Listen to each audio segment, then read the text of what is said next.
Hello, everyone. Welcome to this session on sanitation. You are in Dogwood. We're going to get started. I'll do a slow introduction here so that as people trickle in, but we are going to need every minute of this session. So once again, welcome. You are in Dogwood for a presentation on sanitation. I'm going to invite Amy, if you want to come up and get your slides loaded up here. Our first presenter is Amy Kryston from the University of North Carolina, presenting on barriers to safe sanitation access among housed populations in the United States, a systematic review. Thank you. And if you just put it in presenter mode, good. Thank you.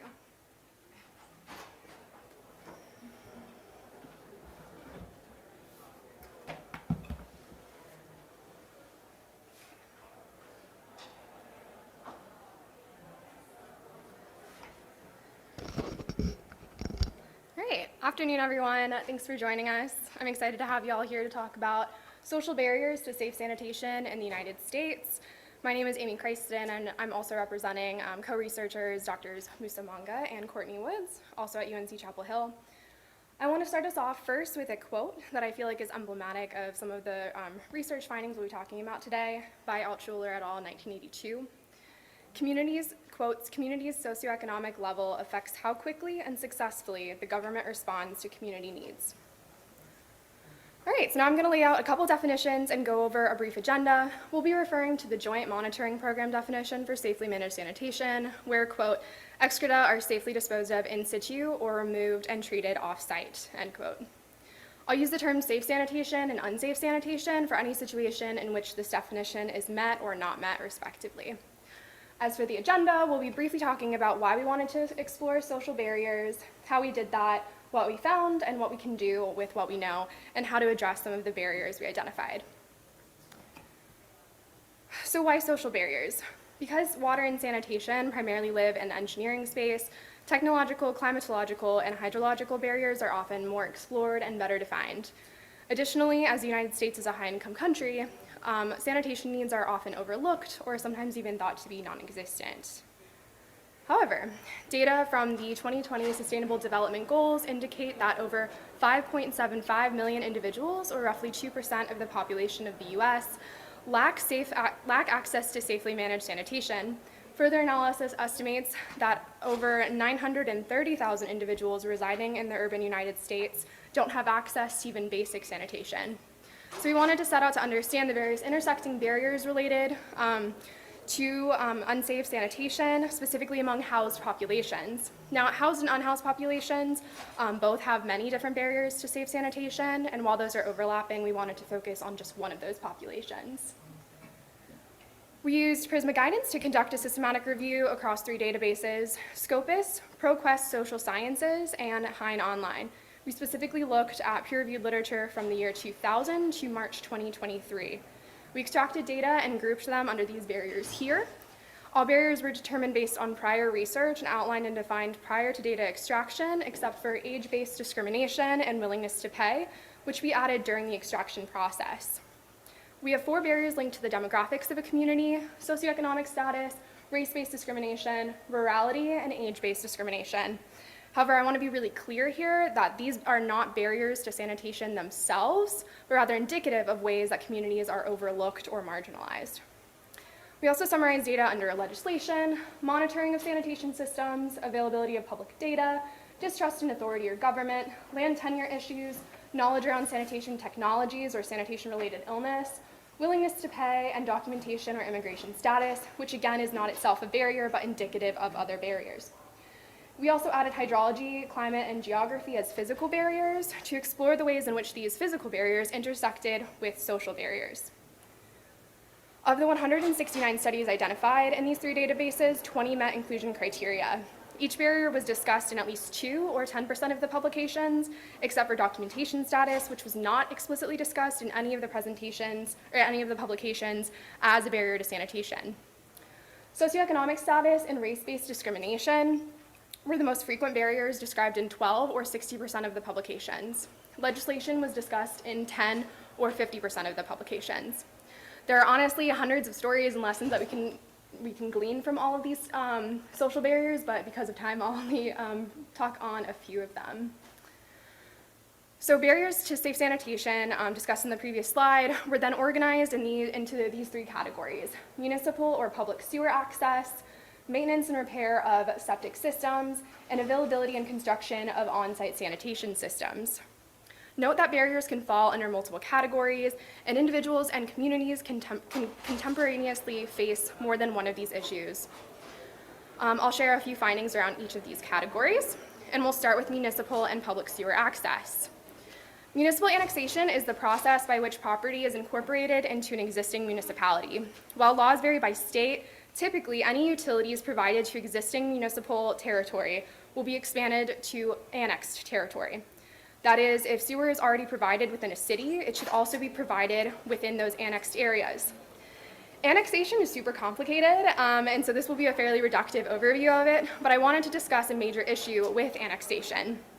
Sewerage is just one way for safe sanitation to be provided to communities, and so annexation can be a pathway to safe sanitation for unincorporated communities that lack sewer or other safe forms of sanitation. However, annexation and sewerage extension decisions are almost always made by municipal bodies themselves and not the communities being annexed. Municipal annexation is a process often deeply tied to the discrimination of individuals and communities based on race and socioeconomic status. Anderson 2018 provides, I think, a particularly salient commentary on the practice. Quote, "The ability of a city to draw its own boundaries to ensure that the beneficiaries of the tax base are those in power strips power from the marginalized populations that live outside of these artificial barriers. Municipal annexation creates and maintains social and socioeconomic segregation." And this is just one example of how legislation can reify socioeconomic and race-based discrimination and how specifically safe sanitation and health is accessed. Now we'll go over how maintenance and repair of septic systems can be impacted by land tenure and specifically air land. Spelled like that. Land tenure issues may limit ability to maintain, repair, or replace septic systems. Air land and the associated potential complications around titleship can impede access to septic systems and to qualify for, impede ability to assess and access septic systems and to qualify for home improvement loans. Air land, also known as air property or tenancy in common, occurs when property ownership is assumed collectively by living descendants of an individual if that individual dies without a written or otherwise legal will. Now, written and certified wills may be unavailable for a number of reasons, such as the costs associated with filing, which only increase with complicated assets like multi-generational air properties.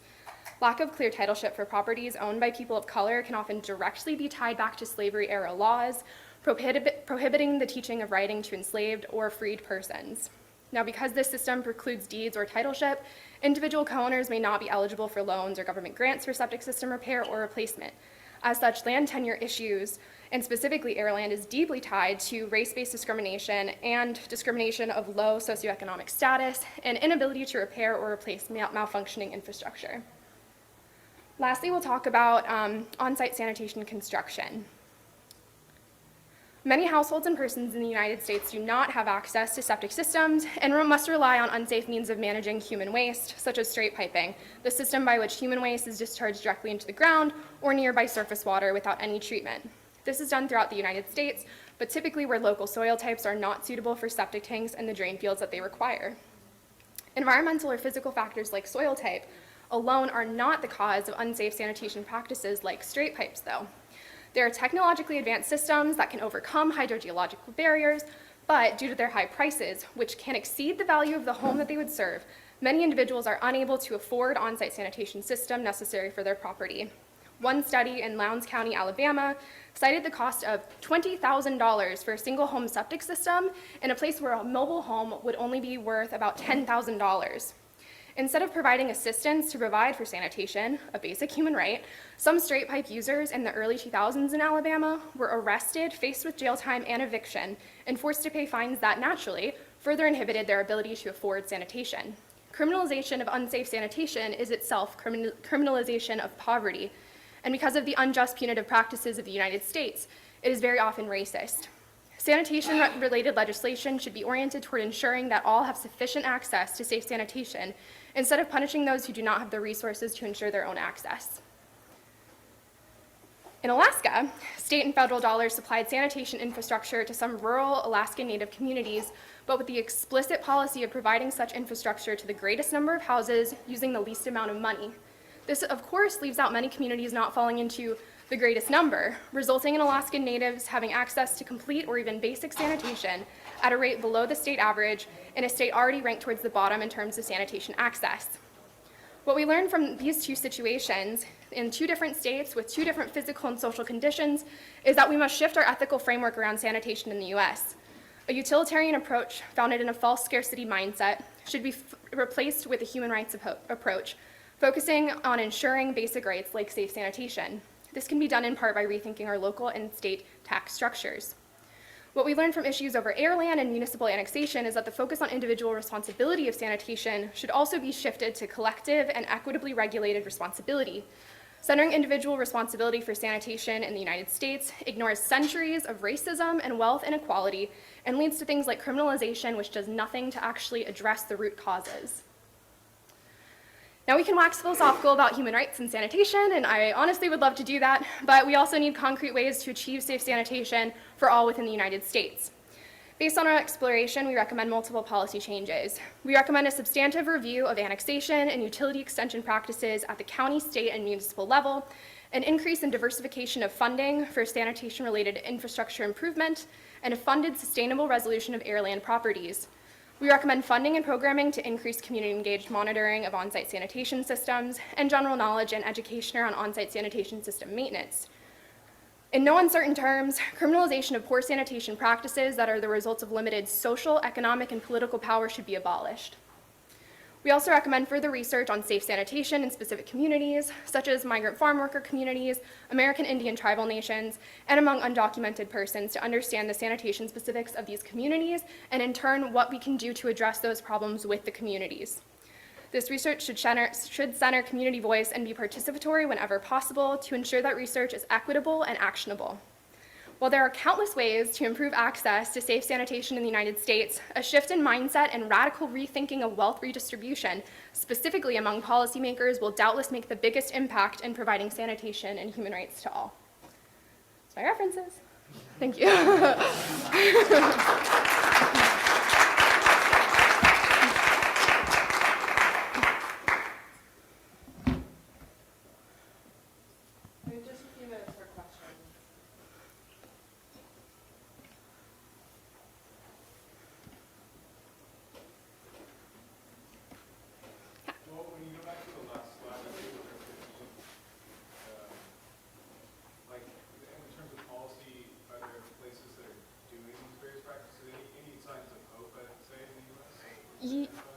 Yeah. In Alabama, my understanding is that a lot of the state codes have been edited so that criminalization is no longer kind of the primary mode to address unsafe sanitation. However, so that's the hopeful bit. And then the unhopeful bit is essentially that because of, decades and centuries of distrust, a lot of people are still not reporting their sanitation practices. And what's really interesting in one of the studies we looked at in North Carolina is that there were actually a lot of municipal officials that were aware of sanitation problems, and they kind of had to choose between either reporting someone and having them be fined or not reporting them and having them live with unsafe sanitation. And in this specific instance, at least, they ended up not reporting it, and that person continued to live with unsafe sanitation, but at least was not fined. So there's a movement away from some criminalization, but I think there's still a lot of fines happening, and I think we still have a very punitive approach to maintaining a lot of these regulations, specifically in low-income communities. Yeah, the financial barriers are just so overwhelming, but I know that there's been a lot of federal funding made available through the Infrastructure Act, the Inflation Reduction Act. Have you heard about any of that being channeled into on-site sanitation, like in Lowndes or in other areas? I believe some ARPA funds are being used to address them. I'm aware at least of some activities in North Carolina around that. I think the major barrier to that then is monitoring, which is one of our barriers, and a lot of these grant applications require pretty robust data, historical data, and we just don't have that for a lot of these places. However, yeah, there are more funds becoming available, through things like ARPA and some state-funded things. Specifically, colonias along the U.S.-Mexico border have funding specifically to those communities, so that's exciting. Yeah. Great. Thanks. We have time for probably just one more question while we get the slides transitioned. If you wouldn't mind just stepping to the side, please. Absolutely. So maybe Amy should be able to let you know that the details of this work are coming out soon in the publication. So, speak about your work. Oh, yeah, there's hopefully under review. Great. Well, thank you, Amy. The next slide. Should go to the screen share, right? No, so you shouldn't have to change the Zoom. So I need to open the slide first. which one of these is yours? None of this. No, no. Okay, right. So that's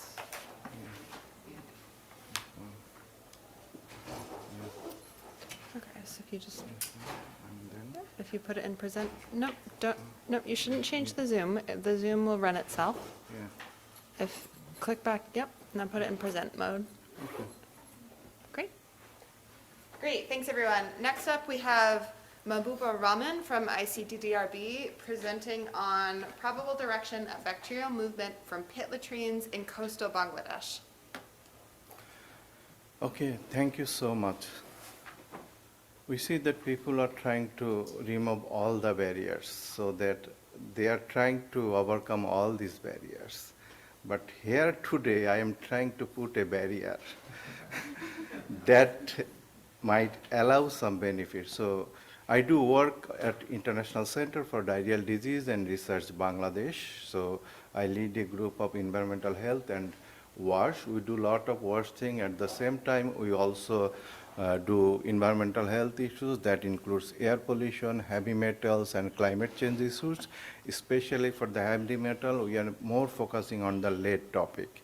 Let's talk about today's presentation, probable detection of bacterial movement from pit latrines in coastal Bangladesh. So that we are moving all around the world. Let's see how bacteria moves. You see that there are billions of people use pit latrines as a primary means of the sanitation. And direct pour flush latrine is the most common in rural Bangladesh as well as in low resource setting where countries dispose excreta in many ways. So how we can put barrier? Improved sanitation can only act as a primary barrier for the pathogen to movement around everywhere. So, Excuse me, we have participants on Zoom and there's a problem with your tech, so if you don't mind just letting our IT person okay. fix the virtual platform. Sorry about this, folks.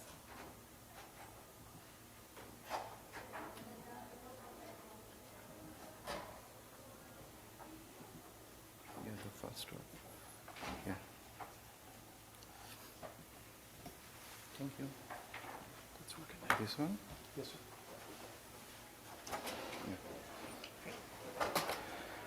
So pit latrines can contaminate soil and groundwater fecal pathogens. So you can see a diagram of a sanitation options we have been implementing in rural Bangladesh. So let's talk about the objective. We evaluate the direction of the fecal indicator bacteria and fecal coliforms leaching in a coastal sub-district of Bangladesh. You see the Bangladesh as well as map showing the coastal areas, as well as you see some points where it shows that where we install the latrine in that catchment area. It was a randomized control trial, so we had total 68 households. So we initially screened the household, then basically identified the household based on the criteria that we had, and then identified and listed the household, and then went for the block randomization. So in the intervention arm, we had 34, as well as in the control, we have 34. For installation of the latrine, you can see the costs for the sand barrier, it was around $282, and for the without sand barrier latrine, it was $256. So you can see the latrine construction work. Intervention latrine has 50 centimeter fine sand encircling the pit, and 20 centimeter brick chips are placed at the bottom ring to prevent the clogging. And control latrines were traditional pits, latrine with 5 rings, and none of them had any barrier. So you can see here, we put 4 monitoring wells or installs for each of the latrine, and distance from the pit, it was 1 meter for each of the monitoring well.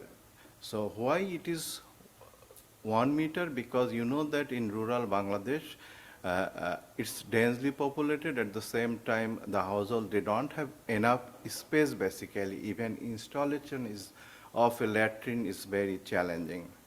So that before the sample collection, basically the household for the intervention area, they purge each of the monitoring wells for 24 hours so that we can have the clean water. At the same time, 7 liter parts from the clay soil. So there are different soils in that latrines. So you can see here how the team is collecting water by using the disposable baler. We use the standard technique to prevent external contamination to samples. So we have used the 90 centimeter disposable baler to collect at least 200 ml water sample.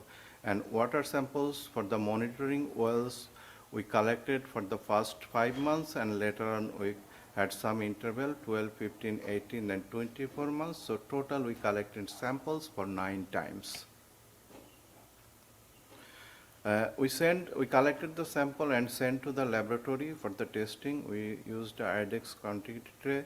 The laboratory technique and process, the collected of the water samples, that you use the standard procedure. The samples are diluted by using 15 ml distilled water, and the total 100 ml sample solution was processed.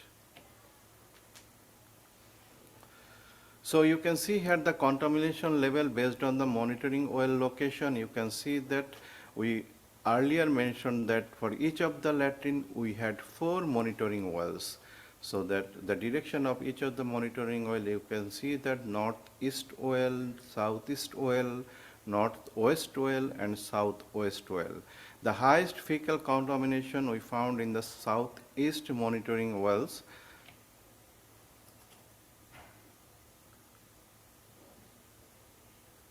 So here you can see even that fecal indicator bacteria contamination based on the monitoring well direction. We did here the mixed effect regression model. You see here the southeast well had 0.7 higher mean log MPN EC and mean log MPN EC than the northeast wells. So that it seems that southeast well is really have some implication. So here you can see that microbiological risk as per WHO categories, mixed effect logistic regression model we used here. You can see here the contamination was 1.36 times higher in the southeast well for EC and 1.37 times for fecal contamination compared to the northwest wells. So you can see the risk category: low risk less than 1 mpn per 100 ml, intermediate risk more or less than like a 1 mpn 100 ml, and high risk is more than 110 mpn per 100 ml, and very high risk is more than 100 mpn per 100 ml. So if I conclude here, bacterial leaching from latrine pits occurred to a great degree in the southeast direction, coincide with groundwater flow direction. Crucial to consider this when installing a shallow tube well next to a pit latrine to prevent contamination. And to meet the SDG goal, longitudinal study could enhance our understanding of how pit latrine leaching affects community fecal exposure and resulting health outcomes. So we are talking much about the groundwater and latrine installation. However, I want to put one note here. At the same time, we tested some water samples from the pond in that region. So this pond samples is also highly contaminated, and the fecal matters that also from the human and animal. So in the pit latrine, usually the human feces, but the ponds that contains human, animal, maybe other contamination it might have. The problem in that climate sensitive as well as in the coastal regions, maybe not only for Bangladesh but also for other regions, you know that people drink as well as use the pond water for cooking. So even when they drink the pond water and cook water, so not only doing this sand barrier for the pit latrine, that cannot solve the problem. So there are other issues that also need to be addressed. So I acknowledge that study team as well as our collaborator, and the study was funded. It was a long time, so the different donors, they have come up with different funding. So we put different funding to achieve different objectives. So we acknowledge everyone. So thank you. This was a brief presentation.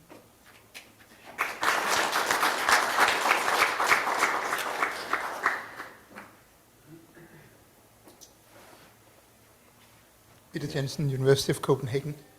Thank you. It was very interesting. Maybe it's just because I have the biggest jet lag in the universe.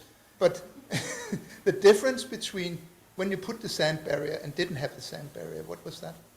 Yeah, for sand barrier as well as sand barrier, it's around 20%. Okay. But I was actually surprised that because we have all these minimum distances from the WHO and so on that we're working with. But this is actually, I mean, for Bangladesh, this is, I mean, I have water sources in Dhaka that 10 times more polluted than this. This is not very bad, actually. I mean, if you're taking a water sample just 1 meter away from your pit latrine, and we are down to these levels, it's, I mean, we must start reconsidering that we have these, what is 10, I can't remember it now, it's 10 or 20 meters that we're talking about normally. I mean, all the bacteria are gone after 2. Yeah. If we're using this. Yeah. Even there are another difference you can see here, like that during the wet season we found that bacteria, they can travel more, even they don't bother that much about the barrier. Yeah. But in the dry season it worked well. And then we have, of course, this thing that it's a poor flush latrine. So Yeah. there's a lot of water that have to go out through the barrier Yeah. compared to a pit latrine in Africa where we don't have. Yeah. Okay, thank you. Thank you.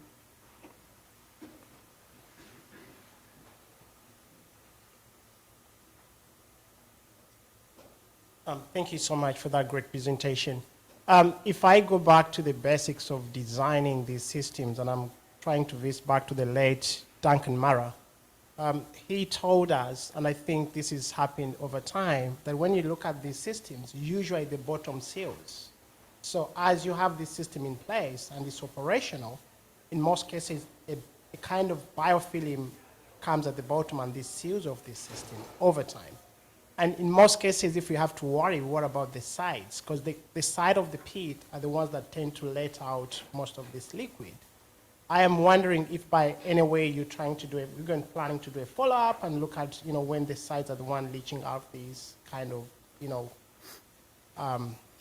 ecopathogens. Thank you. Yeah, thank you so much for the suggestion. And basically, we didn't follow up further. Even we had no plan for doing it further, because we thought that if we need to do a further study similar to this, we need to consider a lot of confounder, as well as we need to make the plan differently so that it might at least address the problem that we faced for the wet season. Because if we only consider that in the dry season this barrier works better than the wet season, then you know that nowadays due to the changing climate and other things like in the coastal area, so that you cannot predict anything. So you need at least something that can allow you to have a solution throughout the year round. At the same time, as I mentioned, that that can reduce some extent, but even then people are using the pond water because due to the salinity. So we also need to think about that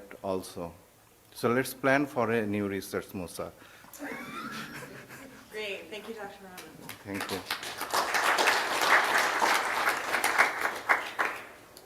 Musa, you're up.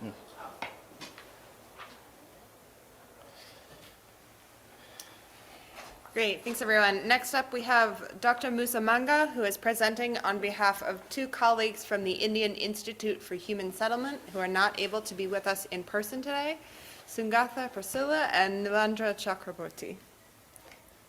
Right, thank you so much. Disclaimer, this is not my presentation, so if you have tough questions, please, I'll note them down and they'll go to the right people. But I'll try as much as possible to convey the information they wanted to pass on to you. My name is Musa Manga, and I work with the Water Institute, but I also work with the Department of Environmental Sciences and Engineering. And I do a lot of work related to sanitation.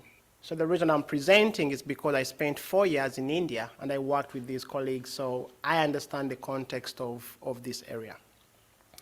So in today's presentation, it's going to be about inclusive sanitation, and basically we're looking at challenges faced in service delivery to urban poor. And we're going to see how my colleagues have been trying to tackle this problem and how they've been trying to document some of these challenges. And if the dreams come true and we try to address these challenges, maybe we could be able to have improved access service delivery in Tamil Nadu. So we should go back to what the GMP talked about today morning. Rick Johnson had a great session this morning, and he was trying to remind us about the SDG 6. And all that was about having improved access to sanitation services by trying to look at ensuring equitable kind of access and also looking at eliminating open defecation and promoting safe and sustainable sanitation practices. If you look into this, it all talks about inclusiveness, trying to make sure everyone gets access to this. But we have more problems when we talk about inclusiveness. So my colleagues, what they did, they undertook a study, which study focused on trying to identify the challenges that hinder the last mile delivery of inclusive sanitation services. Because if you look at today's session we had in the morning, GMP is doing a great job, and even all government officials are doing a great job, but the track to meeting these kind of targets are still a challenge, and I don't think we're getting there, and some of the challenges are here. So what my colleagues did, I'm sharing with you what kind of the profile of the study location. So this is an urban setting in Trichy Center, Trichy district. And if you look at it, it has got about 5 administrative zones and 65 wards. And if you look at the demographic kind of data within this center or this city, we're looking at about 146 square kilometers, but also looking at a population of about 1.16 million people. And that's close to almost 0.3 million households. So it's quite a kind of a city that is populated. But then when we look at the sanitation condition in there, you probably see that 81% of the households use individual toilets, which is good. But they have about 400 that actually use community and public toilets. And if you look at that closely, you're looking at about 55 to 60% of on-site sanitation systems across the settlement. And these all do not have water outlets. So that's something we should worry about if you really have these facilities and they're poor fresh and you don't have access to water. But let's look at the containment, which is what they said most of them are using household toilets. So if you see here, we're looking at 65% coverage of this city by on-site sanitation systems. And you know the importance, when you have on-site sanitation system, you need to have proper fecal sludge management. That should be in place. And we're looking at about of 1,000 toilets that are really key. And in that map, I'm trying to show you the prevalence of septic tank and the distribution within the city. So you probably could see where most of the septic tanks are. Some are mostly in the south. But if you look at the collection and the conveyance of this, system, you'll probably see that if you're looking at the underground drainage network, for them, that's what they refer to as the sewage system. So in here, I'll keep using underground drainage network, but I'm referring to a sewage system. So about 33% of the households are connected to these kind of underground drainage. And you're looking at about 70 to 80 private dislodging operators who are doing a great job with managing the on-site sanitation systems we talked about. Let's look at treatment, because you need to have proper fecal sludge treatment in place. So they're talking about having an 8 MLD kind of treatment plant. Of course, there are question marks on the functionality of this treatment plant. The last 3 years I worked in there, most of the waste was actually going unsafely treated into the environment. But then they also have to think about the co-treatment of some of this storage with the fecal in the treatment plant. But one important thing that they do have in this city is they have what they call decanting stations. So these are made in the way that they are kind of treatment openings around the storage that trucks can come and offload the fecal sludge in there, and then it can actually get connected into the storage and taken to a treatment plant. So what they did mostly was trying to explore the challenges of providing this inclusive sanitation to the urban poor communities, because they realized that amidst all these kind of efforts they're putting forward, they are not achieving the kind of progress they expect or they expected. So they felt it's important to spend some time working with communities to know what exactly are the barriers or the challenges on improving this. So what they did as their methodology, they spent some time doing focus group discussions with some of these residents in 26 urban poor settlements. They also had kind of sample size of about 8 women, 6 men, youth, they had about 8, and also had mixed groups. So on top of that, it was important to actually consult with the authorities. So they had a chance to meet with the Trichy Municipal Corporation to talk more about these kind of challenges. So in the interest of time, I'll try to dive into some of the key findings they found, and those are the ones they want me to pass on to you.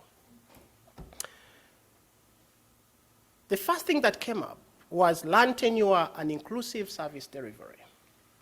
They actually found that, that access to urban, to underground storage system, that some of the barriers were the property tax payment receipt, which was a criteria for someone to be eligible to connect to those sewers. Another one, it was something related to land tenure. And this is not only in India, it's some of the global problem we find when we are working in these communities. So they actually found the same thing. Another thing they had was something with access to community toilets. And this came in a way that there was kind of restricted prioritizing of the system, especially settlements, which are with landowners who are located nearby the railway and airports and those public communities. And this is common everywhere. So this means as much as these are lessons learned from these communities, we should look at these and look into the context we work and see if we can try to address some of these barriers. The important aspect they put forward is the institution and legal bottleneck actually, force these urban poor, communities to forget about using proper containment systems, but they have to look at alternatives which are not properly, designed or managed. So one of the barriers that's being put forward here is because of these institutional and legal challenges, most people have to resort to either improper, systems. And one of the questions they put forward for you is what the impact does this have on the larger urban environment? In your context, don't worry about them. They're already thinking about it, but just think about your context and think about that question. The other issue that came up was the space constraints that in these communities, they have improper containment, and one of that is tied to lack of space, because they don't have enough space. And the issue comes into, because they don't have space, they end up using non-standardized containment systems, because they don't have space to construct them. So they have to make sure they design something that fits in their own space. And that also resulted into some of them even having toilets, into their basements. So you can have the containment system in the basement below the ground, below their houses. Another thing that resulted as a result of that is they ended up designing these systems with no, soak pits, drain fields. And the only thing they do is they let the liquid from the containment system discharge into open drains. And that comes with a lot of challenges.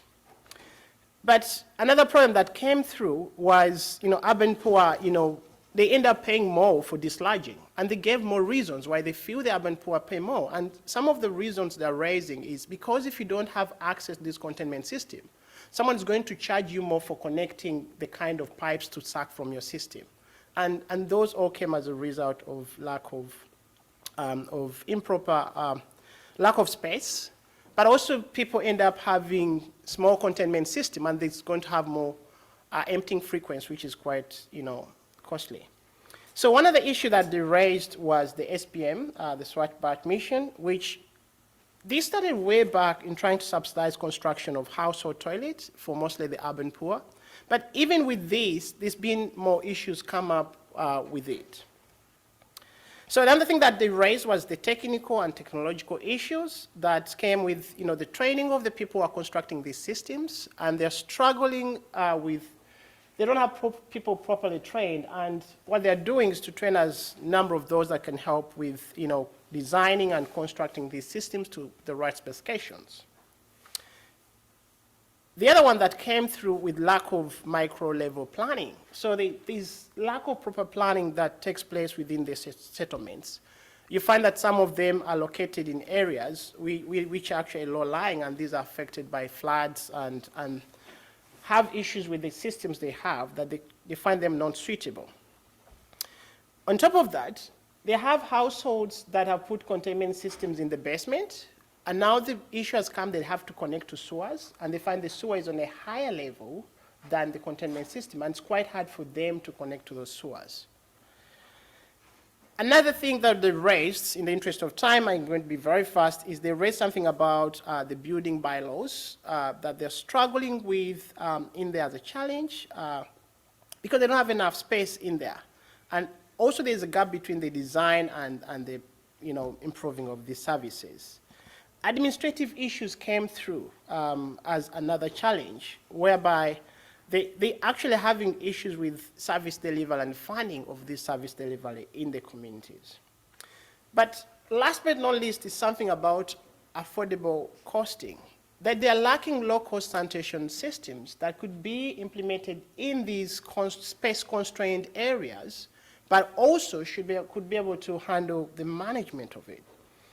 And the last mile connectivity is something that they've been pushing forward, and this requires them to pay money to get connected to these sewers.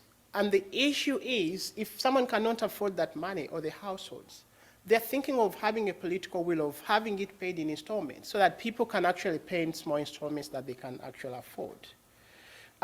Gender issue is something that's raised today in today's meeting, and this is something that is coming up a lot, whereby the toilets are not accessible to everyone.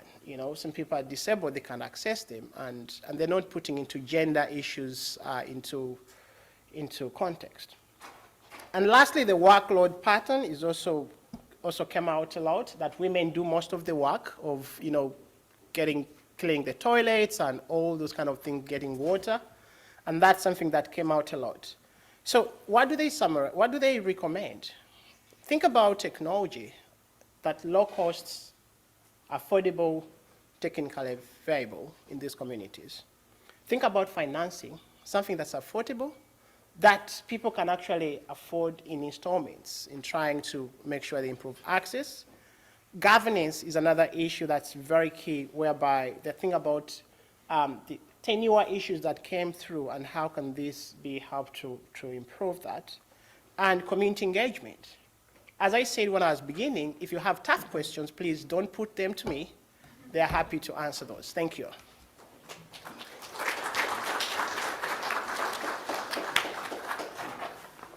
Thanks, Musa, and thanks to our colleagues from the Indian Institute for Health Settlement who prepared that presentation and were not able to make it in person today.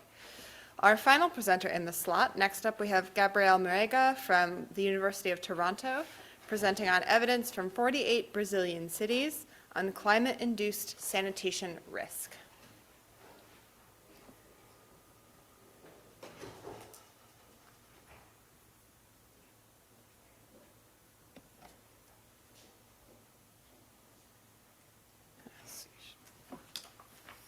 This one, right? Yeah.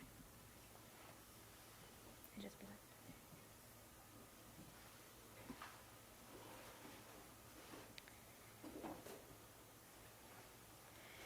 Good afternoon, everybody. I'm Gabrielle. I'm a final year PhD candidate at the University of Toronto. And my research involves on how climate change will impact sanitary infrastructure, especially in urban centers. And this presentation specifically, I show evidence on how climate change will impact sanitation infrastructure in Brazil. Safely managed sanitation is critical to the health and well-being of humans. And one way to provide safe sanitation in cities is through sanitary sewers. And sanitary sewers are basically underground infrastructure designed to collect sewage. And you can see here. And when we have a sanitary sewer, what we have also is a storm sewer. And the storm sewer is going to be designed to collect only storm water. So a sanitary sewer, what we have in the flow rate or in a pipe is sewage. That's due to water consumption and how much we produce as a sewage. But what we can also have is a tolerance for inflow and infiltration. And that is basically two components. One is groundwater infiltration that's going to get into my pipes due to cracks in the pipe systems. And something that we also have is stormwater inflow and infiltration. And that happens when we have a rainfall event. Some of this water is going to find its way to the sewer. And the way that we design today is to have a tolerance. So we have a total flow, that's the sum of the sewage and the INI, that's inflow and infiltration, that's lower than the capacity. However, excess of INI compromises the ability of providing safe sanitation. And one way that stormwater is finding already access to the sewer system is the one that I'm showing this photo. Like I said in the beginning, we have two different infrastructure. So, for example, in a roof drain in a house, this roof drain to collect all the rainfall from the roof, it should be connected to the stormwater system. However, due to a lot of reasons, it might be connected to the sewage system. And it's okay if it's just one house. But if it's a lot of houses in the same city, you guys can imagine how it might be an issue. And that's only one way that stormwater can get into the system, through the sanitary sewer, but there are also many ways. And because of that, we have a lot of stormwater getting into my system. We have what is called a sanitary sewer overflow. That's basically a mix of sewage and stormwater that spill around the street, and that can cause health, environmental, and economic hazards. With that, climate change would directly magnify the relevance or the importance of inflow and infiltration. In a few parts of the world, climate change will increase rainfall intensity and rainfall. So as a baseline, that's what we have as INI. But here, what I'm calling as climate-induced INI. So we have more stormwater available in our system. And what can happen is like some of this climate-induced INI flow can be exceeding the capacity, leading to more and more frequent or even more intense sanitary sewers overflow. So usually, inflow and infiltration, how we report it, or how it's reported in the literature, is mostly a ratio. And this is a ratio between the INI flow and the total flow in the system. So like I said before, higher stormwater access to the system would imply a higher percentage of INI. as rainfall events due to climate change will increase, we will have more stormwater available to be collected into a system. So what we have is like a higher ionized percentage also imply a higher climate-induced risk in places that rainfall will increase and magnify, climate change will magnify rainfall, sorry. So the first step is actually quantify INI to propose climate change adaptations. And when we go to the literature of inflow and infiltration, what we see is that the literature is mainly focusing on Europe, North America, and more recently in China. And also, the literature requires, the methodology to quantify INI requires high resolution and detailed data sets that most of the time is incompatible with the realities that we are working with. So in this presentation, or in this research, what I did is that I got a few methodologies, two methodologies out of the literature, and I adapt to be using data-scarce environments. Don't worry, I'm not showing the math. Whoever wants the math, you can talk to me later. I also, after that, I applied the methodologies to quantify the average INI collected in 48 operational networks in Brazil. And after I quantified INI, I was able to access the climate-induced risk of sanitary sewers overflow. So the first method is the water balance, and it's basically a balance of water. It's simply that. So we have a flow rate that's measured somewhere in the network. In my case, I'm using a flow rate measured at the wastewater treatment plant. And why we have that is a part is just due to sewage. That's how much water we are being consumed and how much the population is being served in the area. And the other component is inflow and infiltration. So inflow and infiltration is basically the difference between the flow rate and what is expected due to sewage. The other method that I adapt is called the dilution method. And the dilution method, like the name said, is based on dilution. So we use the concentration of some organic compound in the wastewater treatment plant. And the literature has shown a few different compounds to be used. In my case, what I'm showing later is I use the biological oxygen demand. That's because I only had data for that. So when we measure that, we have a high concentration in sewage of this compound that I'm using. And when we see INI, we have a low concentration. And because of that, we have a dilution in the system. And INI is directly measured by how diluted is my sewage. So the data set that I use is, like I said, is 48 wastewater treatment plants in Brazil, but they are quite diverse. It's wastewater treatment plants serving 4,000 people to 750,000. In total, the data set sums up about 5 million people. And it mostly concentrated in the southern Brazil. That's the reason Brazil is mostly dense in the south, but also that's the part of Brazil that has access to wastewater treatment, mostly.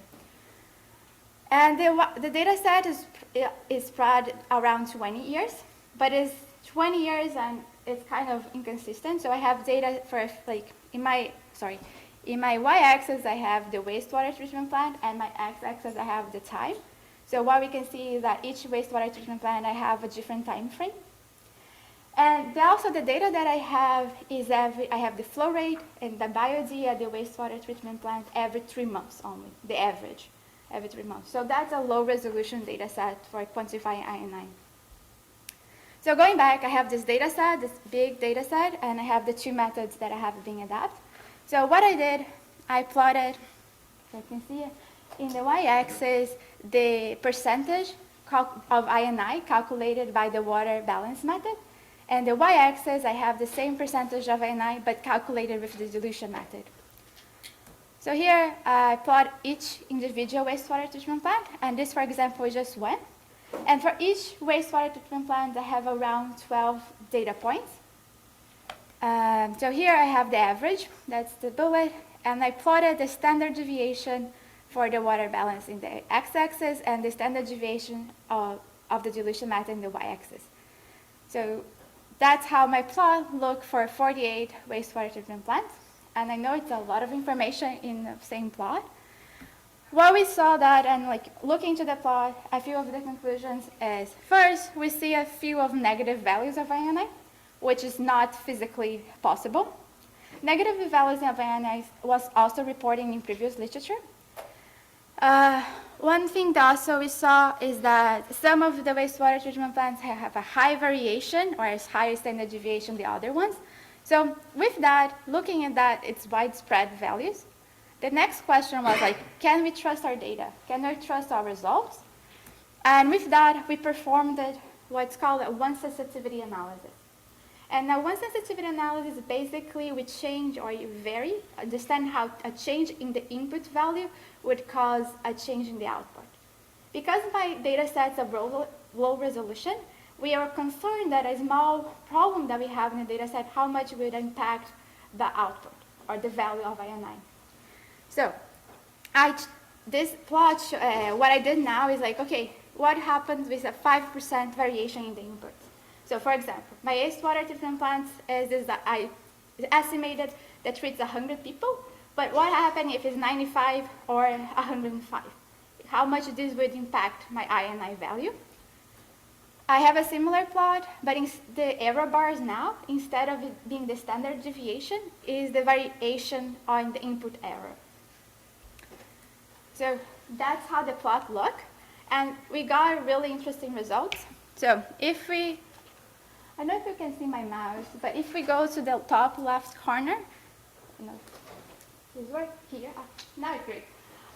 If it's here, we can see that a 5% variation in the input values for a negative INI cause a wide range of variation in the output of the percentage of INI, if you pick this plot. But, for example, if you pick this one, what we see is that a 5% variation actually decreases the range or the possible range of input of INI. So, in a summarizing what that means is that our higher results or higher percentage of INI are less sensitive for less sensitive for error input. So that's the range of the data that we can trust more. It's kind of great because that's also the range that we are concerned. So doing that, I went back to my data set. I was like, okay, I have 48, this data, what can we learn from that? And I think, if you guys remember in the beginning, I defined that higher percentage of INI also implies a higher climate-induced risk.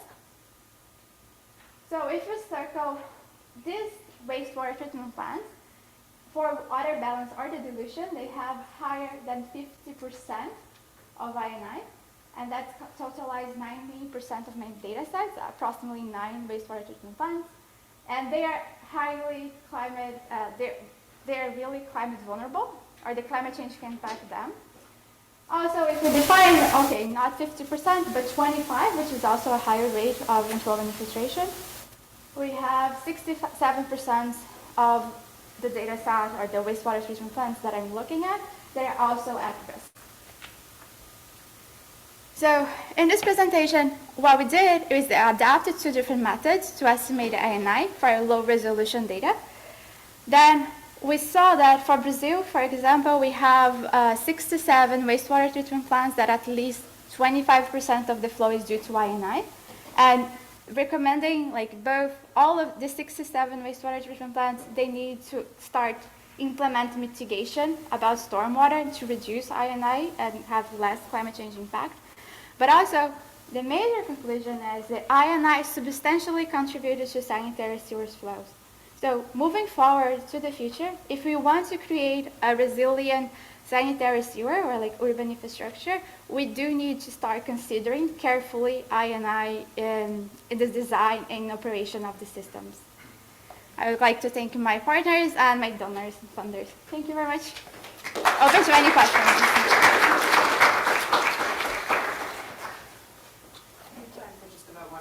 Okay.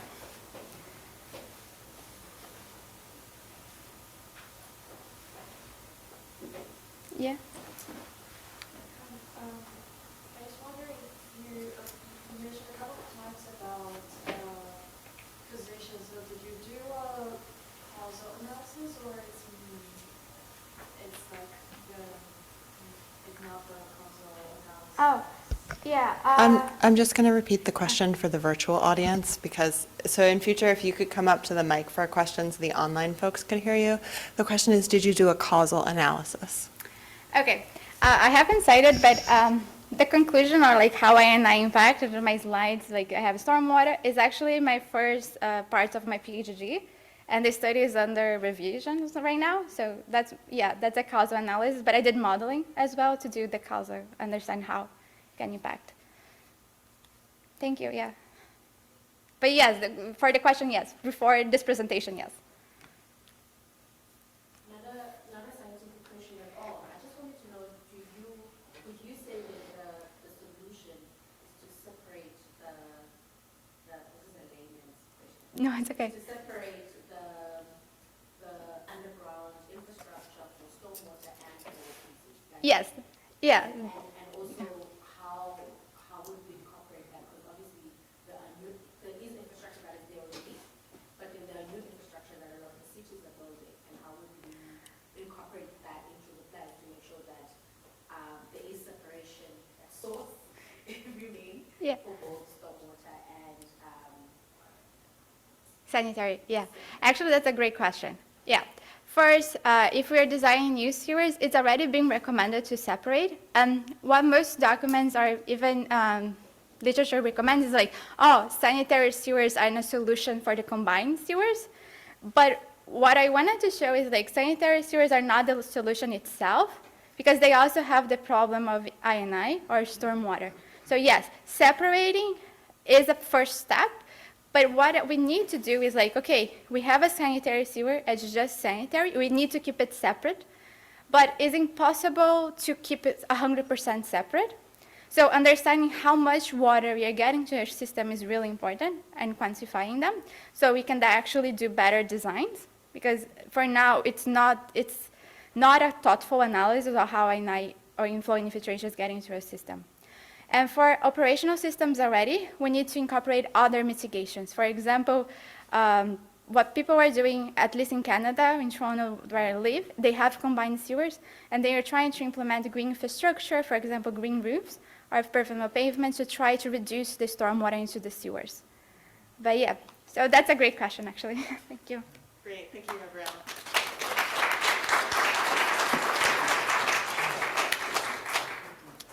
Thank you, everyone. That is the one and only verbal session for today. Up next is the poster reception. We welcome you to join us in the lobby from now up through 6 o'clock. Thank you.